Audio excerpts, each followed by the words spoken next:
Madam අපි මේ සුජාතා බාලිකා විද්‍යාලයට ඇවිල්ලා මේ ලහි මේ ඇවිද ස්ටේජ් එකේ මොනවද අපි මේ කරන්නේ? ඔව් සර්. අපි අද මේ පාසලට ඇවිල්ලා මේ දරුවොත් එක්කලා අපොස උසස් පෙළ නාට්‍ය හා රංග කලාව ප්‍රායෝගික විභාගයට මේ දරුවෝ පුරුදු පුහුණු කරන්න තමයි උත්සාහ කරන්නේ. ඇත්තටම මේ මෙතන 10 වසරේ 11 12 13 විවිධ ශ්‍රේණිවල දරුවෝ ඉන්නවා. ඉතින් අපි අද මේ ක්‍රියාකාරකමට මේ වැඩමුළුවේදී කොහොමද මේ දරුවෝ පුරුදු පුහුණු වෙන්නේ කියලා බලමු. සුබ දවසක් වේවා. අපේ මේ වැඩමුළුවට සහභාගී වෙලා ඉන්න මේ දරුදරියන්ට ඒ වගේම අපේ මේ වැඩමුළුව නරඹන මේ දරුදරියන්ට සුබ දවසක් වේවා. ඉතින් දරුවනේ මේ උසස් පෙළ ප්‍රායෝගික පරීක්ෂණයේදී ඒ කොටසේ රූපණය සහ රංගපෑම කියලා කොටසක් තියෙනවා. එතකොට මේකෙදි අපි කොහොමද පුරුදු පුහුණු වෙලා යන්න ඕනි කියලා අපි ඉස්සෙල්ලා හොයලා බලනවා. සර් ප්‍රශ්නයක් තියෙනවා. ඒ කොටස අපි එතකොට අනිවාර්යයෙන්මද කරන්න ඕනේ නැත්නම් අපි තෝරගෙනද කරන්න ඕනේ? ඔව්. ඒ කොටස කියන එක අපි අනිවාර්යයෙන්ම කරන්න ඕනේ පුතේ. එතකොට අපි ඒකේ කොහොමද කරගෙන යන්න ඕනි කියලා අපි මැඩම්ගෙන් අහලා බලමු. මැඩම්, ඇත්තටම කොහොමද මේක දැන් ළමයි පුරුදු පුහුණු වෙලා යන්න ඕනේ?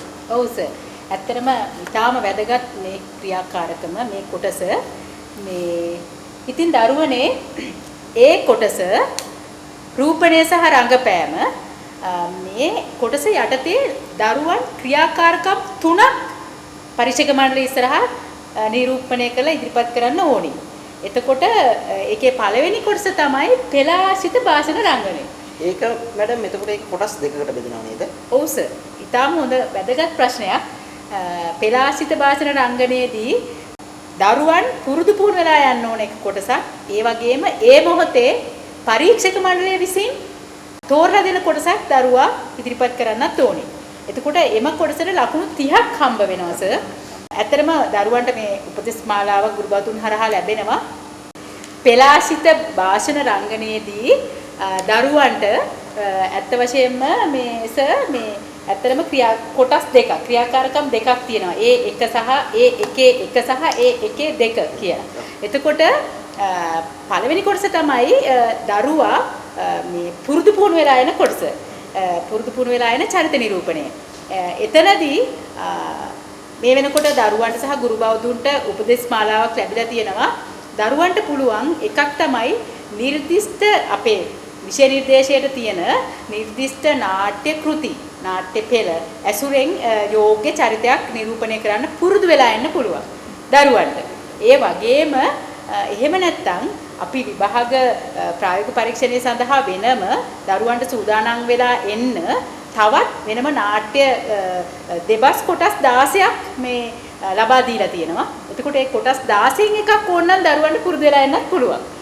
කෙසේ වෙතත් දැන් දරුවන් නිර්දිෂ්ට නාට්‍ය යෝග්‍ය චරිත නිරූපණ කොටසක් පුරුදු වෙලා આવොත් පරීක්ෂක මණ්ඩලය විසින් ඒ වෙලාවේ දරුවට තෝරලා දෙනවා අර කොටස් 16න් එක චරිත නිරූපණ අවස්ථාවක් ඒ වෙලාවෙත් ක්ෂණිකව ටිකක් සූදානම් වෙලා ඉදිරිපත් කරන්න. එහෙම නැත්නම් මේ දරුවෝ අර දෙබස් කොටස් 16න් තෝරාගත්තු එක චරිත නිරූපණයක් සූදානම් වෙලා පුරුදු වෙලා ආවිලා කළොත් ඒ දරුවන්ට පරීක්ෂක මණ්ඩලය විසින් ඒ වෙලාවේ අර විෂය නිර්දේශයේ තියෙන නිර්දිෂ්ට නාට්‍ය කෘති වල මෙන්න යම් යෝග්‍ය චරිත ටිකක් පුරුදු වෙලා ඉන්න කියලා يعني උපදේශ මාලාවේ තියෙනවා. ඒ නිර්දිෂ්ට නාට්‍ය කෘති වලින් යම් චරිතයක් දෙනවා. ඒ වෙලාවේ දරුවට නිරූපණය කරන්න. මේ විදිහට කිසියම් චරිත නිරූපණ පෙළ ආශ්‍රිත භාෂණ රංගනය යටතේ යම් චරිත නිරූපණ කොටස් දෙකක් අනිවාර්යෙන් දරුවෝ කරන්න ඕනේ. එතකොට මේ සඳහා අනිවාර්යයෙන්ම විනාඩි 2ක් 3ක් අතර වගේ යම් කාලයක් ලැබෙනවා. ඒ වගේම මේ සඳහා ලකුණු 30ක් දරුවන්ට ලැබෙනවා සර්. එතකොට මැඩම් දැන් මේකේ අනිවාර්ය කොටස් දෙකක් තව දෙකක් තියෙනවා. එසැන් නිරූපණය සහ කතාපුවතක් නාට්‍යානුසාරීව ඉදිරිපත් කිරීම කියලා. ඔව් සර්. එතකොට මේ කොටස් දෙකේදී කොහොමද ළමයි පුරුදු පුහුණු වෙලා යන්න ඕන? ඔව්. එසැන් නිරූපණයේදී ඇත්තටම ඒ වෙලාවේ පරීක්ෂක මණ්ඩලය විසින් දරුවන්ට තුන්ඩු ඇදලා අහඹු ලෙස කිසියම් ක්ෂණික නිරූපණ මාතෘකාවක් ලබා දෙනවා. උන්චි වෙලාවක් දෙනවා සූදානම් වෙන්න. ඊට පස්සේ දරුවා ඒකට එසැන නිරූපණයක් ඉදිරිපත් කරන්න ඕනේ. ඒ සඳහා විනාඩි 2ක් 3ක් 4ක් වගේ යම් කාලයක් දෙනවා. අපි අර මේ කිසියම් ඒ කාල සීමාව තුල මේ දරුවා මේක ඉදිරිපත් කරාට පස්සේ ඒ දරුවන්ට ලකුණු 15ක් ලැබෙනවා. එසන නිරූපණය සඳහා. ඒ වගේම අපි ස්ටෝරි ටෙලින් එක කියලා කියන්නේ කතා පුවතක් නාට්‍යානුසාරීව ඉදිරිපත් කිරීම. මේකත් අනිවාර්ය කොටසක්. එතකොට මේ සඳහා දරුවන්ට හම්බ වෙන විනාඩි 3ක් 5ක් අතර වගේ කාලයක් හම්බ වෙනවා. ඒ වගේ මේ සඳහා ලකුණු 15ක් දරුවන්ට ලැබෙනවා. මේක ලස්සනට සූදානම් වෙලා ඇවිල්ලා දරුවන්ට ඉදිරිපත් කරන්න පුළුවන්. දැන් අපි දැක්කා මේ පෙළ භාෂණයේ කොටස් ලස්සනට මේ දැන් අපේ වැඩමුළුවේදී මේ දරුවෝ පුරුදු පුහුණු වෙලා කරන්න උත්සාහ කරා නේද? ඒ වගේම ශනික නිරූපණ මාතෘකා අපි දුන්නා. ඒවත් ඊටාම ලස්සනට සාර්ථකව කරන්න දරුවෝ පුරුදු වෙනවා අපි දැක්කා. ඒ වගේම අපි හොඳ ස්ටෝරි ටෙලිං වලටත් යම් උත්සාහයක් ගත්තා දරුවෝ. එතකොට මේවට ඒ අදාළ ලකුණු නිර්ණායක අනුව කොහොමද ලකුණු ලබා දෙන්නේ කියලා විවිධ මට්ටම් වලින් අපිට බලන්න පුළුවන්. වීරවිකුම් පෑ ජෙනරල් වැලන්ටයින් උතුමාණනි අවසර ඔබ පිළිගන්නට මේ කීකරු බලු කුක්කට කලකට පෙර මිය දුනාට හතර රියන වැළලුණාට නුඹේ උත්තම රාජකීය උණුසුම මට දැනේ ඊටාම. බොහොම සන්තෝෂයි. හරි අපූර්වට සර් නාට්‍ය ගීත කියා දෙනවනේ මේ දරුවන්ට. අද වැඩමුළුවෙත් මේ දරුවෝ කීප දෙනෙක්ම මම දැක්කා මේ හරි ලස්සනට නාට්‍ය ගීත ඉදිරිපත් කරන්න උත්සාහ කරා. එතකොට මැඩම් මේ නාට්‍ය EMD උපාලි මහත්තයාගේ මෙතනින් මාරු වෙන නාට්‍ය. ඒක තමයි ඒකේ නාට්‍ය ගීතය තමයි මේක රංගපෑව ඉස්සෙල්ලාම අපේ ආශුරි ජැක්සන් ඇන්තනි මහත්තයා තමයි මේක රංගපෑවේ. අනේ මැඩම් අපි අනිවාර්යෙන් විභාගේ ප්‍රැක්ටිකල් එකට මේ නාට්‍ය ගීතයක් කරන්න ඕනේද? තාම වටිනා ප්‍රශ්නයක් පුතේ. ඇත්තට මේ දරුවෝ හොඳට මතක තියාගන්න මේ B කොටසේ ක්‍රියාකාරකම් තුනක් තියෙනවා. ඒ ක්‍රියාකාරකම් තුනම අනිවාර්යෙන් දරුවෝ කරන්න අවශ්‍ය නැහැ. මේක අනිවාර්යයෙන්ම මේකේ තෝරා ගන්න පුළුවන්. ඒකේ දරුවෝ කැමති එක ක්‍රියාකාරකමක් තෝරගන්න පුළුවන්. ඒකට දරුවට අවස්ථාව තියෙනවා. පළවෙනි ක්‍රියාකාරකම තමයි අපි මේ කීවේ සංගීත ඛණ්ඩයකට අනුව ඉදිරිපත් කරන නිර්මාණාත්මක රංගනය. නේද? අපි අර පොඩි කොරියෝග්‍රැෆි එකක් අර දැන් මේ දරුවෝ කරේ අර වැඩමුළුවේදී අපි කරන්න උත්සාහ කරේ නේද? විවිධ මට්ටම් වලින් එම ක්‍රියාකාරකම කරන්නත් පුළුවන්.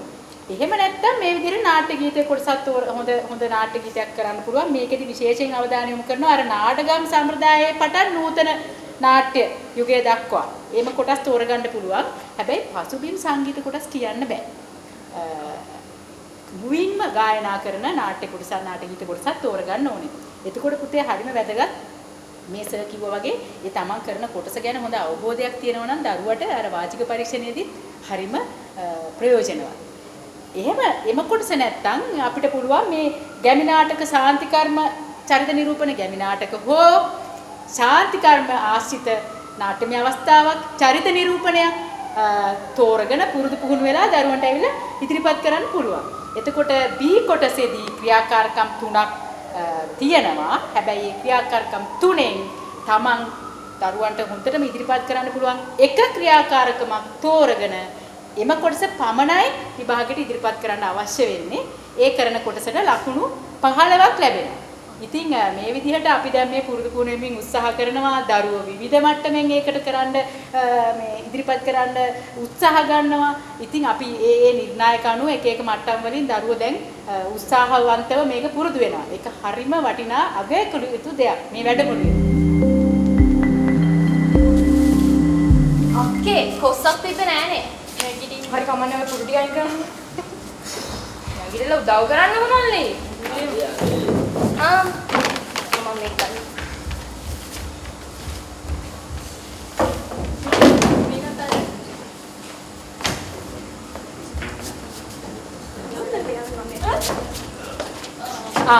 මේ දරුවෝ දැන් මේ වැඩමුළු අවසන් කරන්න ලෑස්ති වෙනව නේද? මේක සර් අපිට මේ දැන් මේ බාරමේ සී කොටස ගැන විස්තරාත්මකව යමක් කියාගන්න බැරි වුණානේ වැඩමුළුවේ. ඔව් මැඩම් ඇත්තටම අපි සී කොටස ගැන කියාගන්න බැහැ. මේ සී කොටස නාට්‍ය නිෂ්පාදනය සහ අනුශාසනික කලාභාවිතය ගැන තියෙන්නේ. ඔව් සර්. එතකොට ඒ සම්බන්ධව දැනුමක් අනිවාර්යයෙන් මේ ළමයිට තියෙන්න ඕනේ. අනිවාර්යයෙන්. ඔව්. දරුවනේ හැමෝම මෙහෙට එන්නකෝ. අපිට තව විශේෂ දෙයක් ඔයගලන්ට කියන්න තියෙනවා මේ වැඩමුළුව අවසන් කරන්න කලින්. හරිද පුතේ? දැන් අපි ගොඩාක් ප්‍රායෝගික ක්‍රියාකාරකම් ගොඩාක් සම්බන්ධයෙන් මේ හොඳ අවබෝධයක් ලැබුණා, පුරුදු පුහුණු වුණා, ක්‍රියාකාරකම් ගොඩාක් ගැන ඉගෙන ගත්තා. හැබැයි පුතේ මේක C කොටස අවසානයේ අපිට තියෙන මේ ප්‍රායෝගික පරීක්ෂණේ C කොටසට අදාළව යම්කිසි ක්‍රියාකාරකම් කීපයක් පිළිබඳව මේ දරුවෝ අවබෝධයක් ලබා ගන්න ඕනේ. එතකොට C කොටසේ තියෙන්නේ පුතේ අංගරත්න නිර්මාණ සැලසුමයි, වේශභූෂණ නිර්මාණ සැලසුමයි, පසුතල නිර්මාණ සැලසුමයි. එතකොට මෙන්න මේ කොටස් තුනෙන් එකක් තමයි මේ දරුවෝ අනිවාර්යෙන් කරන්න ඕන පුරුදු පුහුණු වෙලා. මේ එතකොට සර් මේ තියෙන ඒවට අදාළ රූප සටහන් ටිකනේ. මේ ගැන හොඳට ස්ටඩි කරා නම් දරුවන්ට හොඳ ඩිසයින් එකක් කරගන්න පුළුවන් පුතේ. මේ ඒ රූප සටහන් පොඩ්ඩක් අධ්‍යයනය කරන්න බලන්න මේ දරුවෝ. මේ පොඩි ප්‍රශ්නයක් තියෙනවා. මම අඳින් හිතාගෙන ඉන්නේ අංග රචනය. එතකොට මම අඳින්න ඕන චරිතයක් තියනවද? තාම වටින ප්‍රශ්නයක් පුතේ. අංග රචන නිර්මාණ සැලසුම සහ වේශභූෂණ නිර්මාණ සැලසුමට අනිවාර්යයෙන්ම මෙන්න මේ නිර්දිෂ්ට නාට්‍ය කෘති ඇසුරින් යම් චරිත 10ක් නම් කරලා තියෙනවා. එතකොට මේ දරුවෝ ඒ චරිත 10 යම් තුණ්ඩුවක් ඇදලා මේ අහඹු ලෙස දරුවන්ට ඕගොල්ලන්ට තෝරගන්න ලැබෙන චරිතය තමයි ඕගොල්ලෝ ඩිසයින් කරන්න ඕනේ. ඒක තමයි මේ සැලසුම ඉදිරිපත් කරන්න ඕනේ. මෙන්න මේ චරිත ටික හොඳට අහගන්න ඕන මතක ඇතුව පුතේ.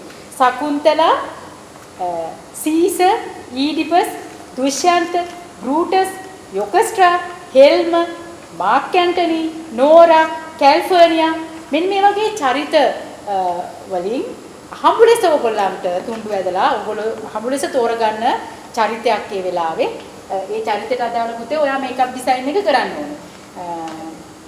මේ අංග රචනයටත් එහෙමයි, වේශභූෂණ නිර්මාණ සැලසුමටත් එහෙමයි. එතකොට මිස් පසුතල නිර්මාණයට අනිවාර්යෙන්ම. ඔව් පුතේ. පසුතල නිර්මාණ සැලසුමට ජුලියස් සීසර් නාට්‍යයෙන්, ඊඩිපස් රජ නාට්‍ය, එහෙම නැත්නම් මේ ඩෝල්ස් හවුස් රූකඩ ගෙදර අන්න ඒ වගේ අපේ නිර්දිෂ්ට නාට්‍ය වලින් යම් කොටසක් අර විදියටම අහඹු ලෙස තුන්ඩු ඇදලා ඔයගොල්ලන්ට තෝරගන්න අවස්ථාව දෙනවා. ඒ ඔයගොල්ලෝ තෝරගත්ත මේ ඒ නාට්‍ය කොටස පසුබිම තමයි ඔයගොල්ලෝ සෙට් ඩිසයින් එක විදියට පසුතල නිර්මාණ සැලසුම විදියට ඉදිරිපත් කරන්න ඕනේ. එතකොට පුතේ තව විශේෂම කාරණයක් තියෙනවා. ඔයගොල්ලෝ හොඳට අවධානය යොමු කරන්න ඕනේ. ඕගොල්ලෝ විභාග පරීක්ෂණ මණ්ඩලයේදී තෝරා ගන්න B කොටසෙන් තෝරා ගන්නා ඒ ඉදිරිපත් කිරීමේ ක්‍රියාකාරකමනුත් ඒ වගේම C කොටසෙන් ඕගොල්ලෝ ඉදිරිපත් කරන ක්‍රියාකාරකමනුත් අවසානයේ මේ දෙක ඇසුරෙන් ඕගොල්ලන්ගේ ප්‍රශ්නයක් වාචික ප්‍රශ්නයක් අහනවා. දැන් මේ පුතා මේ අර සර් කිව්වා වගේ වේදිකා නාට්‍ය ගීතයක් කරා නම් B කොටසෙන් ඒ නාට්‍ය ගීතය ඇසුරෙන් යම් ප්‍රශ්නයක් අහනවා. වාචික ප්‍රශ්නයක් අවසානයේ. ඒතකොට මේ දුව කිව්වා වගේ මේකප් ඩිසයින් එක කරා නම් මේ මේකප් ඩිසයින් එක ඇසුරෙන් යම් ප්‍රශ්නයක් අහනවා දරුවන්ගේ. එතකොට යම් සරල ප්‍රශ්නයක් ඒවට බය වෙන්න ඕනේ නැහැ පුතේ. යම් හොඳ අවබෝධයකින් අධ්‍යයනයකින් ගියා නම් ඔයගලන්ට ඉතා සාර්ථකව මේකට ඉදිරිපත් වෙන්න පුළුවන්. මේක ගැන විභාග පරීක්ෂණයට ඉතාම සාර්ථකව මුහුණ දෙන්න පුළුවන්. අද වැඩමුළුවේදී අපි විස්තරාත්මකව ගොඩාක් ක්‍රියාකාරකම් පුරුදු පුහුණු වෙන්න උත්සාහ කරා. යම් අඩුපාඩුකම් තිබුණා. අපි ඒවා ඒ නිර්ණායක මත කොහොමද හදාගන්න ඕන කියලා අපි දරුවෝ එක්ක සාකච්ඡා කරගත්තා. ඉතින් අර අපිට දැන් අර C කොටස ගැන විස්තරාත්මකව තව ටිකක් අපි ඉදිරි දවස්ක ඉක්මනින්ම වැඩමුළුවක් දාලා අපි කරන්න බලාපොරොත්තු වෙනවා. අවසානයේ මේ සියල්ල ගැන හොඳටම පුරුදු පුහුණු වෙලා මේ දරුවන්ට මේ විභාග පරීක්ෂණයට ඉදිරිපත් වෙලා ඉතාම සාර්ථකව තමන්ගේ ක්‍රියාකාරකම් ටික ඉදිරිපත් කරලා විශිෂ්ට ප්‍රතිඵල ලබා ගන්න ඕගොල්ලන්ට ශක්තිය ධෛර්ය ලැබෙන්න කියලා මම හදවතින්ම ප්‍රාර්ථනා කරනවා. හොඳයි. මඩම් එහෙනම් අද මේ උසස් පෙළ වායක පරීක්ෂණය ගැන මේ ළමයින්ට මම හිතන්නේ හොඳ දැනුමක් හොඳ අවබෝධයක් ආවා. ඉතින් ඒ හින්දා ඔබතුමියට විශේෂයෙන් බොහොම ස්තුතියි. ඒ වගේම අද වැඩමුළුවට සහභාගී වුණ මේ ළමයින්ටත් බොහොම ස්තුතියි දරුවනේ. ඒ වගේම මේ වැඩසටහන නරඹන්න ආපු මේ සියලුම දරුදරියන්ට සුබ දවසක් වේවා කියලා ප්‍රාර්ථනා කරනවා. සුබ දවසක් වේවා එහෙනම් හැමෝටම.